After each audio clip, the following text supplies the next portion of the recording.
God only knows what you've been through. God only knows what they say about you. God only knows how it's killing you. But there's a kind of love that God only knows. God only knows what you've been through. God only knows what they say about you. But God only knows the real you. There's a kind of love that God only knows.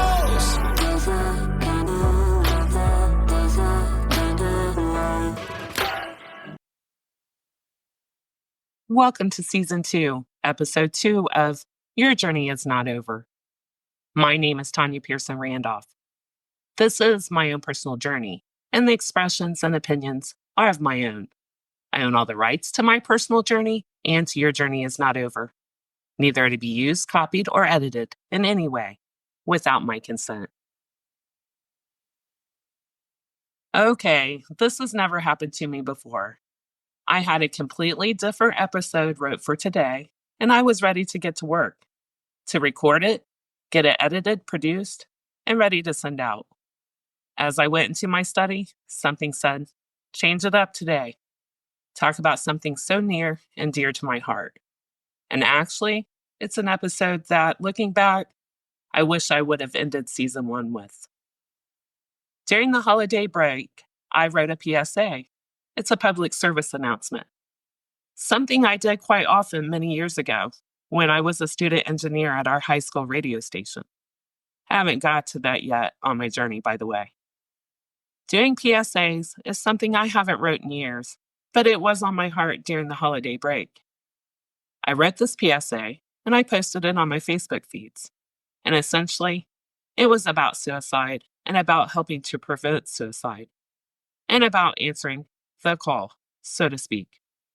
I can and will only speak on experience, my own personal experience, and am in no way, shape, or form trying to call anyone out.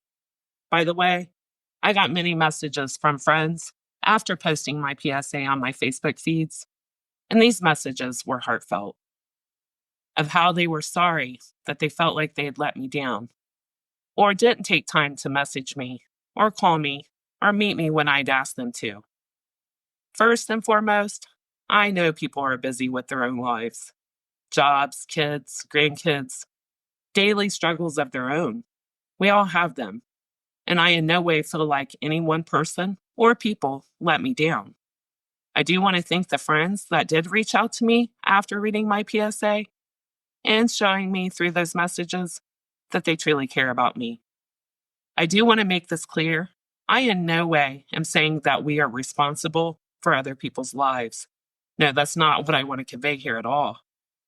I, again, am only going to speak from my own personal experience. I am a strong person. I smile through my pain. I give others, no matter what I'm going through, what I never got as a child, which is kindness, compassion, empathy, understanding, friendship, a soft place to land, so to speak. And I'm a really good listener. I've always been the person who uplifts people and have never been known to my friends or my family as someone who needed to be uplifted. I don't let my trauma, my pain, or tears show to anyone, let alone admit weakness to anyone close to me. Admitting weaknesses before now was admitting defeat to me, and anyone that personally knows me, grew up with me, knows that defeat is not a word in my vocabulary. Like I've said before, I have had the wrong concept, was definitely taught wrong. Growing up, I was taught never to show fear, never to show weaknesses or vulnerabilities, never let anyone see you sweat. So I adapted that concept through my life. I didn't show my pain, my tears, my struggles mentally and emotionally to anyone. And if I did, it was completely out of my character. So, there must be something wrong with me, is what was said many times. When a person gets that reaction, it's all the more reason to hide their pain, their tears and struggles, and continue the fast game, or the illusion is the word I like to use. You know, the illusion being everything is just fine. I smiled and acted normal. Autopilot is what I also call that.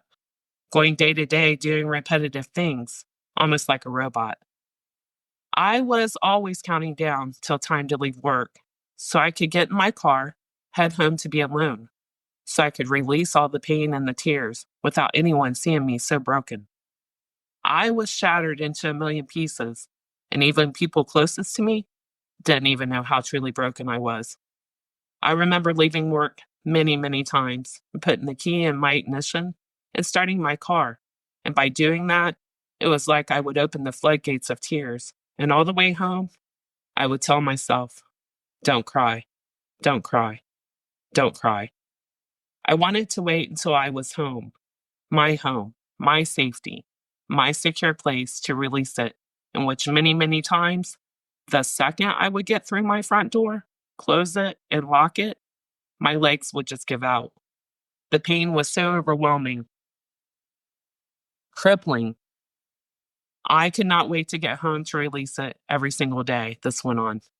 And during the day at work, or if I was out in the stores and I seen people, they would have thought I was handling things with such ease, unfazed, not having a clue that I was truly struggling as much as I was.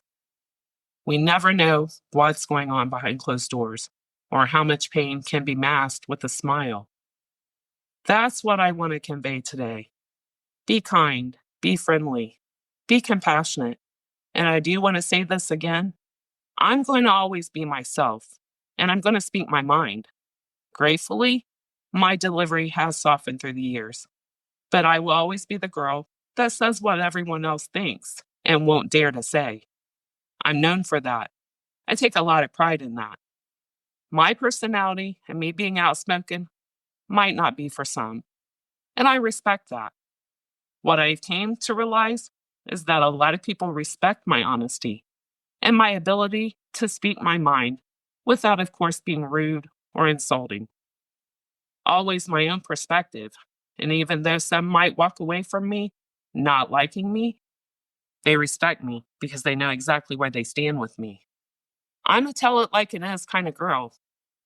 I don't sugarcoat or tell anybody what they want to hear. I don't stroke egos. So, with that being said, some people might not like to hear what I'm about to say, and I respect that completely. We are each on our own individual journey. When I have been broken and most recently shattered, 4 deaths, major losses in my life in 5 months, I couldn't or didn't have time in between each loss to heal. 2 of those deaths were to cancer, and 2 were suicide. So when I was struggling, again, I'm going to speak for myself on this. I instinctively turned to God. I always have. I was taught that starting at 2 weeks old. But also, I found myself turning to people, friends, relatives that I trusted, that I knew were church going, God fearing people. I was broken mentally, physically, and emotionally, and I was searching for something spiritually, some grounding, some balance, something to believe in. So these were the people I gravitated to. I reached out, and sadly, to no avail. Even writing this, saying this, breaks my heart. Because if I couldn't reach out to these people, then who could I reach out to? Who could I trust? I now know with me speaking about God and having a platform, people reach out to me. They message me, they DM me, not looking for answers to their problems, no, but to have someone to relate to talk to uplift them when they feel broken. And what I've also realized is by putting myself out here and speaking about God and spirituality, it has led people to gravitate towards me. I answer my messages. I feel like I put myself out there, so it's my duty to God to answer my messages. And I most definitely answer my messages from people I call my friends or my family. Again, my point being, if you are out here preaching and teaching the Word of God, then please expect people to gravitate towards you when they are struggling emotionally and spiritually. It's part of the package. Speaking for myself, these people in my life that I've seen preach and teach about God, they always gave me hope and inspiration. And just watched how devoted they were to their church, doing for their church, etc. It inspired me. But now I also realize and have learned and go back to what I was taught by my grandma so many years ago. Anyone can preach, anyone can teach about God. I mean, we have people out here teaching and talking about trauma that never experienced a day of trauma their whole life, right? They might have the degrees, but they don't have the experience. My point being is that anybody can preach and teach anything. It's what's in your heart that matters to God. My grandma's way of saying it was anyone can throw a dress on and call themselves a Christian. It's what's in your heart that matters to God and that God sees. Also, I'm still learning every single day. And believe me, when I meet with my spiritual team, I have tons of questions. And again, I'm speaking for myself, my own personal opinion. I simply want to say when you get the call or the messages from people that reached out and had the courage to reach out, even if it's random, and you haven't heard from this friend or this relative for years, please respond. Answer the call. These people were led to you for a reason, most likely by God, or as in my own personal experience, I was led to those very people for hope, inspiration, and something to believe in when I was grasping for anything to save me. When I was at the lowest point in my life, who better to reach out to than those people, right? And they were God-fearing people. When people reach out for help, we are taught these are the people to lean on, right? Again, God's people. I may never know why my messages or my calls weren't answered, and maybe it's not for me to know or to understand. I'm grateful God stepped in April 6th and He answered the call. He gave me the hope, the strength, the faith, and the grace to get me to where I am now. Had He not answered, I could have been another statistic of suicide. And there is a reason, a purpose, I was spared that night. And I will never lose sight of that. I will never stop being grateful to God for giving me the chance at a whole new world. And it's a world past the trauma, past the pain, the tears, and the fear, and the trials and tribulations of my life. Not to say there won't be more trials and tribulations to come, but now, having a better understanding and a solid relationship with God, it's my own personal relationship with God. I can better navigate and also know nothing is being done to me. It's being done for me. My blessings come from my lessons. Also, in my PSA, I wrote that it shouldn't matter who we help. I know, just like everything else in society, talking about God has gotten commercialized or competitive. That's something I can't wrap my head around. I just can't understand it. So, in the grand scheme of things, so to speak, people that teach and preach about God should be willing to help anyone that comes to them, right? Isn't that the whole purpose, to bring people closer to God? To help people, to love others as God would want us to? What I've learned in a short, very short time is just like everything in our society. Helping people now is based on what can someone get out of it? What could the church benefit? Or selfishly, what could that individual gain? Again, I can't help but wonder if I'd had more money, more status, or a ladder to climb to get them higher, then maybe my calls, my text, my post on my Facebook would have gotten a response. Because clearly, reaching out as a friend or a relative didn't get no response at all. So, going back to the things I witnessed as a child in church and now reflecting on recent times, I now see that most people that go to church is truly like everything else. It's about status, money, how a person is perceived to others, climbing social ladders. I had a friend whom I now call my light in the dark, who I haven't seen personally in 35 years, but we are friends on Facebook. She's seen by my post I was struggling. She started sending me her church services on video every single week. They were so helpful to me in my times of need, and I watched every single one. Thank you so much for being my light in the dark. There is one service that stuck out to me, and I will probably always remember. The pastor was preaching about making your audio match your video, and also to be the light when people are in the dark, to lead people closer to God, not only on Sundays, but every day of the week. It shouldn't matter when it comes to status, money, lifestyles, climbing a ladder, who can do what for you or your church. Answer the call. It could change a life, or even better, save a life. Be that person people can reach out to, turn to, trust. Be the light in the dark. Another thing I want to address before I close today is I know I push boundaries. I know I say things again that people only think and wish they could say. I'm told that's part of my charm, a part of what makes me me, uniquely so. What I've also noticed since I started my podcast is that I thought the people that preached and teached about God all of these years would be excited, happy, cheer me on, support me in some way, shape, or form. You know, I went all these years thinking that was their sole purpose. The sole purpose was to preach and teach and bring more people closer to God. These same people that I supported, looked up to, and were inspired by for so many years have never once reached out to me in any way, never cheered me on, never invited me to their churches, never said welcome aboard. Someone with a voice to bring even more people closer to God? No, that's not been the vibe at all. I know. Who am I, right? Who do I think I am? People have been preaching and teaching for years, and all at once, here I come. Well, I do want to answer their questions. I'm God's daughter. That's who I am. I was led to do what I'm doing just like everyone else. I was made for this. It's my purpose. And God was just waiting for me to step into it. Also, know, I have not lived a life as a saint. I don't know a soul that has.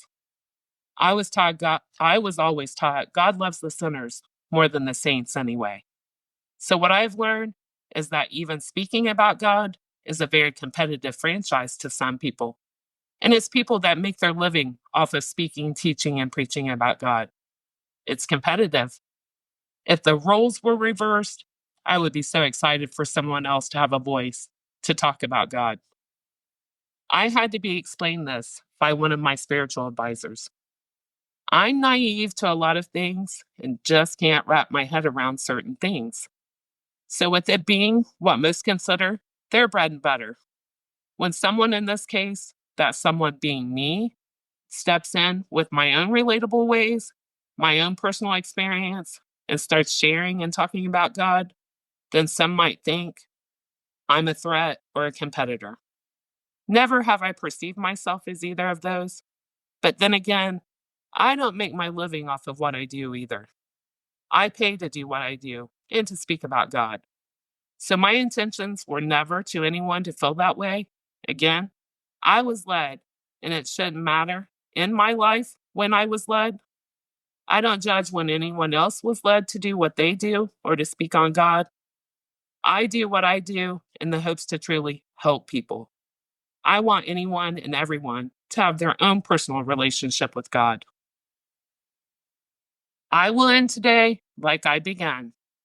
If you preach and teach about God, then please answer the call from anyone that may need you or was led to you. Could be your test from God Himself. Answer the call, change a life, maybe even save a life. And if you don't, then you failed the test. This concludes my podcast for today, and I will get back to my own personal journey Thursday. Please join me then, listen in, and always remember, your journey is not over. God bless.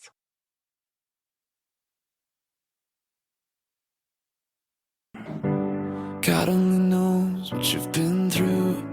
God only knows what they say about you. God only knows how it's killing you. But there's a kind of love that God only knows. God only knows what you've been through.